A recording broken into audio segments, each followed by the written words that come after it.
Donald Trump's son thought he was untouchable.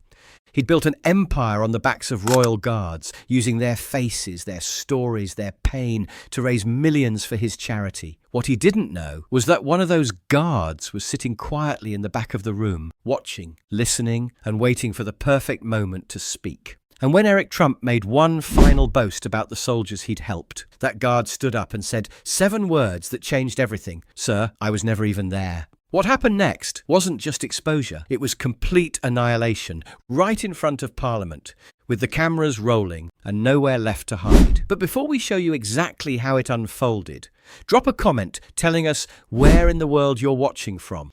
And don't forget to hit that subscribe button, because what happens next might just leave you speechless. It was just past 9 at Portcullis House, and most people assumed they were about to witness routine bureaucracy, another charity accountability session that would make headlines for exactly one news cycle before disappearing. This morning's target was Valor Initiative, a UK-registered military charity with an American director whose last name opened doors. The kind of organisation that looked perfect on paper.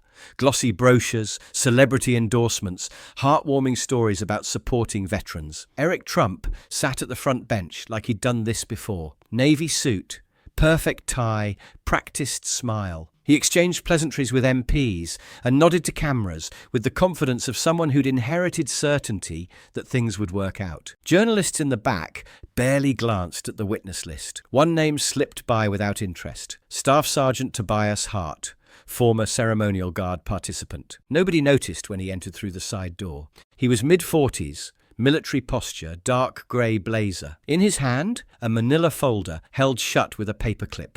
He sat in the second row, far from cameras. Most assumed he was an aide. Only Rachel Morrish, the lead MP, gave him a second glance. "Military background," she whispered to her assistant. "Keep an eye." When the session formally opened, with the usual parliamentary pleasantries, Eric Trump was called first. A few reporters straightened up slightly. Some phones began recording. The committee members adjusted their microphones and prepared for what they assumed would be a fairly standard performance.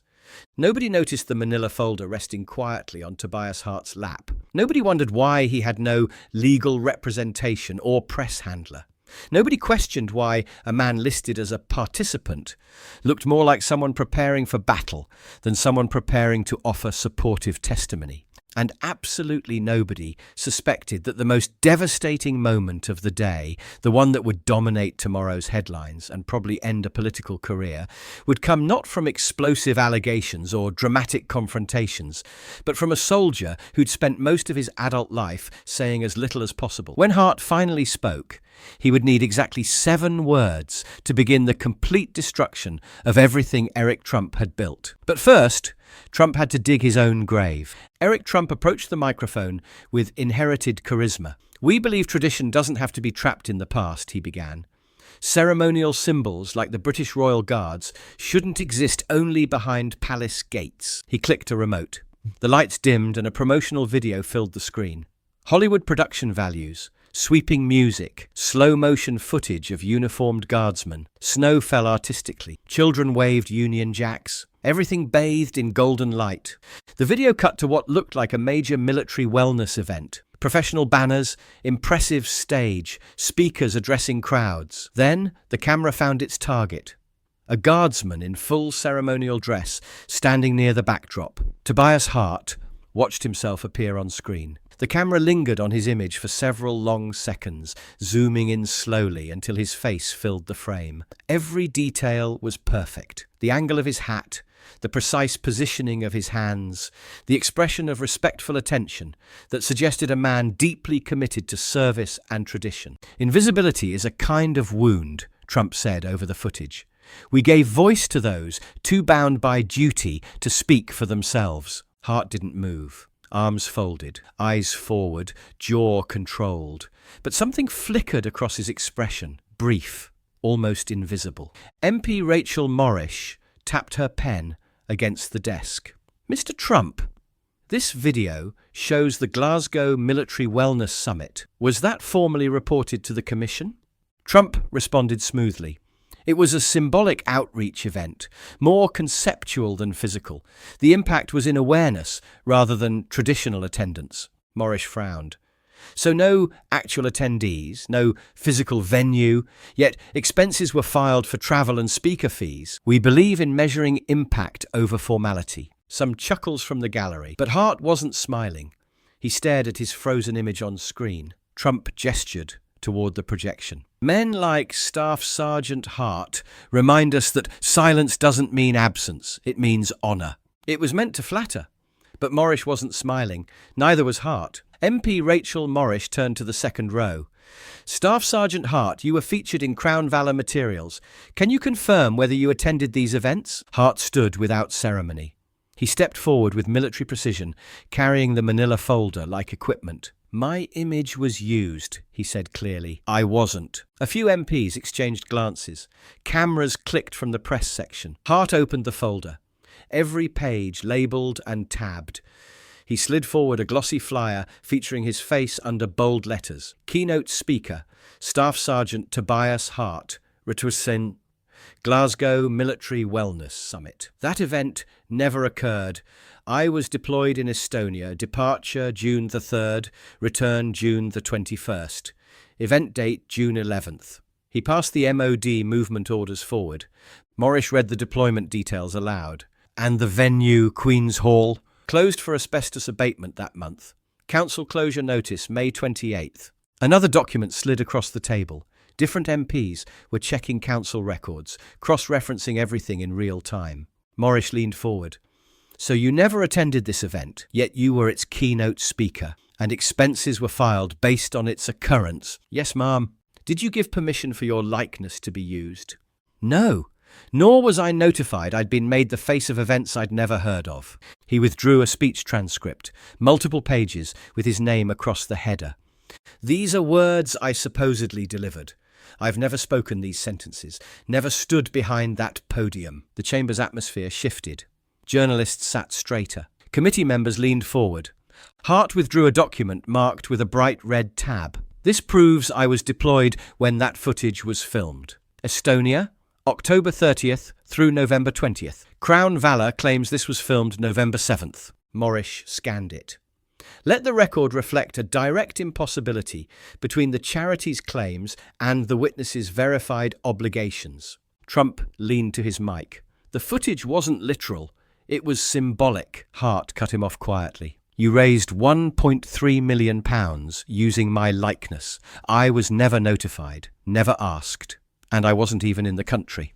17 seconds of absolute silence. Trump said nothing, leaning back like the air had thinned. Someone in the gallery muttered, "He's done." Hart didn't smile, didn't show satisfaction or vindication. He simply reached for the next section of his folder with the same methodical precision he'd shown throughout. Because what he'd revealed so far was just the foundation. The real damage was still coming. Rachel Morrish had closed her initial briefing binder and opened a different file, one that appeared to contain significantly more detailed financial documentation. When she looked up at Hart, her expression carried the weight of someone who suspected the problems went much deeper than creative marketing. Staff Sergeant Hart, let's examine some specific allocations listed in Crown Valor's operational budget, she said, her voice taking on the particular tone that suggested the committee was moving from preliminary questions to serious investigation. I'm looking at substantial amounts earmarked specifically for ceremonial military support. She read directly from the financial summary. £820,000 for ceremonial support services. £210,000 for something called the Uniform Preservation Initiative. Hart nodded slightly, the movement barely perceptible. Yes, ma'am, I'm familiar with those budget categories. Can you confirm whether any of those funds, any portion at all, actually reached Coldstream Guards or other Royal Guard units? Hart didn't look at her when he answered. Instead, he addressed his response to a point just beyond the committee table, as if speaking to someone who wasn't present but needed to hear the truth. No guardsman I've spoken to received uniform assistance of any kind. No tailoring workshops were established. No ceremonial equipment was distributed. No support services were provided. He paused, and in that pause was the weight of systematic investigation rather than casual inquiry. And I made it my business to ask, Something in his tone caught Morrish's attention. Not anger, but the kind of methodical thoroughness that suggested this wasn't casual testimony, but the result of careful research. I contacted barracks at Wellington Horse Guards and Chelsea, Hart continued. Every unit with ceremonial obligations. I spoke to supply officers, quartermaster staff, and enlisted personnel across all branches. He reached into his folder and withdrew a folded document that looked different from the others. Less official, more worn, as if it had been handled repeatedly. This is a standard supply request submitted by my former unit last year. Replacement dress gloves, basic ceremonial kit that costs approximately £30 per pair. The request was denied due to insufficient funds. He passed the form forward with the careful precision of someone handling evidence. That denial came exactly 2 months after Crown Valor reported a ceremonial surplus of £47,000 in their quarterly tax filings. The contradiction hung in the air like smoke. Morrish leaned forward, studying the supply request with the kind of attention that suggested she understood its implications. Denied despite documented surplus funds specifically allocated for ceremonial support. Denied, Hart confirmed. He unfolded another document from his folder, this one handwritten. The kind of personal correspondence that carries more weight than official forms because it comes from genuine desperation rather than bureaucratic procedure. This is a letter from a veteran of the Scots Guards, Hart said, his voice remaining steady but somehow carrying more gravity. Lance Corporal Morrison lost his left leg to an improvised explosive device in Helmand Province. After struggling with mobility issues that prevented him from working, he applied for assistance under Crown Valor's advertised Guard Recovery Program. Hart placed the letter on the table, where everyone could see the careful handwriting of someone who'd taken considerable time crafting a request for help. Specifically, he requested funding for a medical-grade mobility frame that would allow him to return to part-time employment. The total cost was £340. He looked directly at Eric Trump for the first time since beginning his testimony. He never received a reply, just a promotional pamphlet about awareness campaigns and a form letter thanking him for his interest. The silence that followed was different from the others, heavier, more personal. Because numbers on financial reports were one thing, but individual soldiers being denied help while millions were raised in their names was something else entirely. The money that was supposed to reach the men wearing the uniform, Hart said, his voice carrying the weight of absolute certainty, never touched a single button, let alone a sleeve. Someone in the press gallery was typing furiously. An MP had opened what appeared to be Crown Valor's public website, scrolling through testimonials and success stories that were apparently complete fiction. Hart wasn't finished. He turned several more pages in his folder, revealing what looked like printed screenshots and promotional materials clipped from various Crown Valor campaigns. These images were taken directly from public fundraising materials, he said, laying them out in a careful sequence across the witness table. Brochures sent to major donors, online advertisements, television campaign footage. The first photograph showed a young guardsman in full ceremonial dress, his expression carrying the kind of haunted dignity that spoke to experiences beyond his years. The image had been professionally lit and shot, the kind of portrait that belonged in a museum or memorial rather than a marketing campaign. "That's Guardsman Colin Price," Hart said, his voice dropping slightly. He was diagnosed with severe PTSD following 3 combat deployments. His image was featured prominently in Crown Valor's suicide prevention awareness campaign. Morrish studied the photograph. Did he consent to this use? He was never asked, never notified, never compensated. Hart's next words fell into the chamber like stones into deep water. Guardsman Price took his own life this past February. Several MPs sat back in their chairs. One closed her notepad entirely, as if the gesture of taking notes had somehow become inappropriate. The press gallery had gone completely quiet. Hart continued with the same methodical precision, but now his words carried a weight that made everyone present understand they were no longer witnessing routine parliamentary oversight. Next photograph, Lance Corporal Ellis Haynes. His image was used extensively in Crown Valor's Family Reintegration Support Program. Television commercials, print advertisements, donor presentations. He slid another document forward, this one an official medical discharge summary. Haynes was honourably discharged following traumatic brain injuries sustained in a transport accident during his second deployment. Ongoing cognitive issues, memory problems, difficulty maintaining employment. Hart placed both hands flat on the table, his posture remaining perfectly controlled while his words delivered devastating truth. He applied for counselling support through Crown Valor's advertised mental health services. He received an automated email stating that he didn't meet eligibility requirements. Nothing else, no follow-up, no explanation, no alternative resources. The chamber had fallen into the kind of silence that feels sacred. As if everyone present understood, they were witnessing something that demanded complete respect. "You made these men symbols of recovery," Hart said, his eyes never leaving Eric Trump's face. "You put their faces on billboards and turned their pain into marketing copy. Then you left them behind to die alone." Morrish's voice, when she finally spoke, was softer than it had been all morning. "Did any of the veterans you contacted report receiving the services that Crown Valor advertised?" Hart's answer was delivered with the precision of a military report. "I contacted 27 former guards across 5 units. I spoke to family members, support networks, and unit welfare officers." He paused, and in that pause was the weight of systematic investigation. Not one received any form of assistance, no therapy sessions, no housing support, no job placement help, not even a follow-up telephone call. "And yet," Morrish said, her voice carrying a note of quiet anger, "their faces, their stories, their sacrifice generated millions in donations." Hart nodded once, the movement carrying finality. "To someone it was worth millions, just not to them."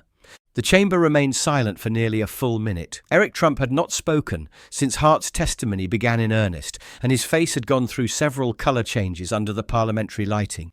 But Hart's testimony wasn't finished yet, because the worst revelation was still coming. They called Kayla Drayton next, though most people in the chamber hadn't noticed her name on the witness list until that moment.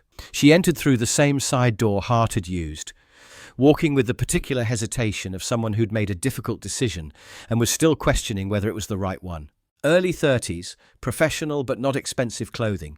The kind of person who'd worked in non-profit administration long enough to understand how organizations actually functioned versus how they presented themselves to the public. She carried a single notepad and what appeared to be considerable internal conflict about being there at all. "Ms. Drayton," Morrish said gently, recognizing that this witness might need careful handling. "We understand you worked directly with Crown Valor Initiative for over a year." Kayla nodded, her voice barely audible when she first spoke. "From March of last year until I resigned 2 months ago." "You've heard the testimony provided by Staff Sergeant Hart regarding Crown Valor's operations." "Yes, ma'am." Her voice was stronger now, as if the decision to speak had already been made, and she was simply following through. "And everything he said is accurate." A ripple of murmurs moved through the press gallery, not loud, but audible enough to suggest that this confirmation from an inside source was significant. Morrish leaned forward slightly. "Can you provide specific details about your experience with the organization's operational methods?" Kayla took a breath that seemed to steady her entire posture. A substantial number of the events listed on Crown Valor's annual reports were completely fabricated, created on paper solely to justify expenditure receipts and donor obligations. She opened her notepad, revealing pages of handwritten notes that suggested careful preparation rather than spontaneous testimony. "I was regularly instructed to prepare invoices for events that never occurred, expense reports for travel that never happened, speaker fees for presentations that were never given. It wasn't occasional or accidental. It was systematic policy." Hart listened, without visible reaction, but something in his posture suggested validations rather than surprise. "Can you describe how funds were actually allocated?" Morrish asked. Money donated specifically for veteran support was routinely rerouted to administrative costs and marketing expenses. Public relations staff were reclassified as rehabilitation consultants on financial reports. Graphic designers working on promotional materials were listed as mobility coordination specialists. Media production companies became therapeutic outreach providers. Dishner. She looked directly at Eric Trump, who had remained silent throughout her testimony. The financial manipulation was comprehensive and deliberate. Donors believed they were funding direct veteran support. Instead, they were paying for promotional campaigns designed to generate additional donations. And the support materials that Crown Valor advertised. The recovery kits, the assistance packages, Morris asked. Kayla's voice carried a note of disgust. Empty boxes filled with tissue paper and promotional literature. We'd ship them to media outlets for coverage purposes, but no veteran ever received functional assistance. She closed her notepad with a snap that seemed to punctuate her decision to speak honestly. When I questioned these practices, I was told that awareness generation was a form of support and that traditional metrics didn't apply to innovative charitable approaches. Morris studied her for a moment. Ms. Drayton, what prompted you to come forward today? Kayla looked toward Hart, her expression carrying something that might have been gratitude or perhaps relief. Because he said what the rest of us were too frightened to say. Because someone finally told the truth about what we were really doing to the people we claimed to be helping. Hart's response was barely perceptible. Not a nod, not a smile, just a slight acknowledgement that suggested permission rather than gratitude. She had spoken. Her conscience was clear. That was sufficient. But Hart himself had one final revelation that would complete the destruction of everything Eric Trump had built. And this one was personal. Hart remained seated for a moment after Kayla's testimony concluded, his hands resting quietly on his manila folder. When he finally stood, it was with the slow deliberation of someone who'd been carrying a particular weight for a long time and was finally ready to set it down. I was prepared to end my testimony with the financial documentation, he said, his voice carrying a different quality now. Not louder, but somehow more present, as if he'd been holding something back and was finally ready to release it. He reached into the side pocket of his jacket and withdrew a single sheet of paper, folded carefully and worn along the creases as if it had been handled many times. But there's one more thing that needs to be said. He unfolded the paper with the same methodical care he'd shown throughout his testimony, smoothing it against the witness table, with movements that suggested this document was more personal than the others. This is a handwritten letter sent to me 3 weeks ago by Margaret Barrett, the widow of Lance Corporal David Barrett, Coldstream Guards. Hart didn't look up from the letter as he continued speaking. His eyes remained fixed on the handwriting as if he were reading it for the first time, though clearly he'd memorized every word. Her husband was prominently featured in Crown Valor's national awareness campaign last year. His photograph appeared on billboards across London, in television advertisements during prime viewing hours, and in presentation materials at charity galas attended by celebrities and politicians. The chamber had settled into the kind of absolute quiet that occurs when everyone present understands they're about to hear something that will stay with them long after the hearing ends. 6 months after that campaign launched, 6 months after his image helped raise hundreds of thousands of pounds, Lance Corporal Barrett took his own life. Hart's voice didn't waver, but something in the quality of his silence suggested that each word was being chosen with extreme care. Mrs. Barrett reached out to Crown Valor for assistance with funeral expenses. She requested help with the cost of a military headstone that would honour her husband's service appropriately. He looked up from the letter for the first time, his eyes finding Eric Trump's face across the witness table. She received a promotional brochure in the mail and a form letter rejecting her request. Hart lifted the letter and began to read, his voice carrying the weight of someone delivering a message that had been entrusted to him by someone who couldn't speak for herself. You used my husband's face to ask people for money. You called him brave and honourable and strong. You said your organisation existed to help families like mine when we needed support the most. I believed you when you said that. I believed you because his picture was right there, and he looked so proud to be part of something that mattered. The silence in the chamber was profound now, the kind of quiet that doesn't just indicate attention but reverence. But when I asked for £400 to help me buy a headstone that would tell the world my husband died serving his country, you sent me a brochure about awareness campaigns and a letter telling me I didn't qualify for assistance. I don't know what your charity actually does with the money people give you, but I know it didn't help David when he was struggling, and it didn't help me when he was gone. Hart carefully refolded the letter, his movements deliberate and respectful, as if he were handling something sacred. I see his face on billboards sometimes when I take the bus to visit his grave. He looks so strong and proud in those pictures. I wonder what he would think if he knew that the organisation using his image to raise money wouldn't spend £400 to make sure his grave was marked properly. He placed the folded letter on the table between himself and Eric Trump, the gesture carrying more weight than any dramatic confrontation could have achieved. Eric Trump opened his mouth, his face pale, and his usual confidence completely absent. But before he could speak, Hart continued. "She enclosed a photograph with her letter," he said quietly. "David Barrett's grave marker, plain concrete, no military insignia, no mention of his service, just his name and dates." Hart reached into his jacket one final time and withdrew a small photograph, placing it beside the letter. "This is what £400 would have purchased. This is what Crown Valor's budget couldn't accommodate while paying for billboards featuring his face." The photograph showed a simple concrete marker in what was obviously a military cemetery, surrounded by elaborate headstones bearing regimental insignia and commemorative inscriptions. The contrast was stark and heartbreaking. "Mrs. Barrett asked me to show that photograph to anyone who would listen. She said, people should know what happens when charities use soldiers' faces to sell promises they never intend to keep." Hart stepped back from the witness table, his testimony complete. Her husband's image helped raise over £2 million for Crown Valor. She couldn't get £400 to mark his grave properly. The silence that followed wasn't just quiet. It was the kind of profound stillness that occurs when truth collides with power and truth wins completely. Eric Trump tried once more to speak, but his voice came out as barely a whisper. The policies regarding individual assistance were..." He stopped, seeming to realize that nothing he could say would change what had just been revealed.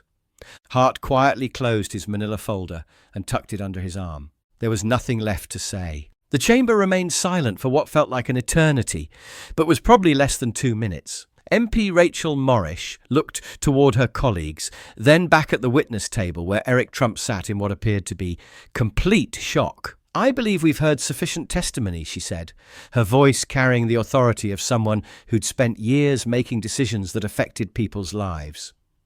"This committee will recommend the immediate suspension of Crown Valor Initiative's charitable status, pending full investigation." One of the MPs was already drafting the formal notice, her pen moving quickly across official parliamentary forms. "We will also refer this matter to the Serious Fraud Office for criminal investigation into potential misuse of charitable funds and fraudulent fundraising practices." Eric Trump didn't respond. He didn't nod or object or attempt to defend his organization's actions. He simply sat there, diminished in a way that had nothing to do with the parliamentary lighting and everything to do with the weight of exposed truth. Kayla Drayton stood slowly from her witness chair, gathering her notepad with the careful movements of someone who'd just unburdened herself of a heavy secret. As she prepared to leave, she hesitated and turned toward Hart. "I wish I'd found the courage to come forward sooner," she said quietly. Hart looked at her with an expression that wasn't warm or cold, just steady and clear. "You did it when it mattered most. That's what counts." He left without ceremony, walking toward the side exit with the same measured pace he'd maintained throughout the hearing. No journalists called out questions. No cameras followed his movement. He simply tucked his manila folder under his arm and walked away from the spotlight he'd never sought and didn't want. As he passed through the exit corridor, a man seated near the gallery doors, wearing the subtle insignia of a former Grenadier Guard, stood slowly and raised his hand in a quiet salute. Hart returned the gesture with a brief nod, then continued walking until he disappeared into the London streets beyond the building. Back in the chamber, the MPs resumed their procedural discussions about investigations and formal referrals. But for many people present, the session was already over. They'd witnessed something that transcended parliamentary procedure or political accountability. They'd seen what happens when quiet dignity finally decides it's time to speak the truth. And they'd learned that sometimes the most devastating thing a soldier can do isn't to raise his voice or demand attention. It's to simply walk away after making sure the record is correct. What would you do if someone used your face to sell a lie to people who trusted you? Should military charities be held criminally accountable when they deceive the very veterans they claim to support? And when ceremony becomes fraud, when tradition becomes marketing, when service becomes a commodity, who has the responsibility to stand up and say enough? Drop your thoughts in the comments below. We read every single one. And conversations like this remind us why stories about real integrity matter more than celebrity scandals ever could. If this story changed how you think about the organizations that claim to support our veterans, if it reminded you that real service happens in silence while fake service makes noise, go ahead and hit that like button. Make sure you're subscribed with notifications turned on, because we bring you stories like this every day. Stories that prove dignity doesn't need publicity. Truth doesn't need marketing. And the most powerful words are often the ones that take years to speak. Share this with someone who still thinks charity is always charitable, tradition is always honourable, or that quiet people don't have anything important to say. We've got another story ready for you right now. Click the video on your screen, and we'll see you tomorrow with another reminder that the real heroes are usually the ones who don't call themselves heroes. Thanks for watching. And remember, not all service is visible, but all visible service should be real.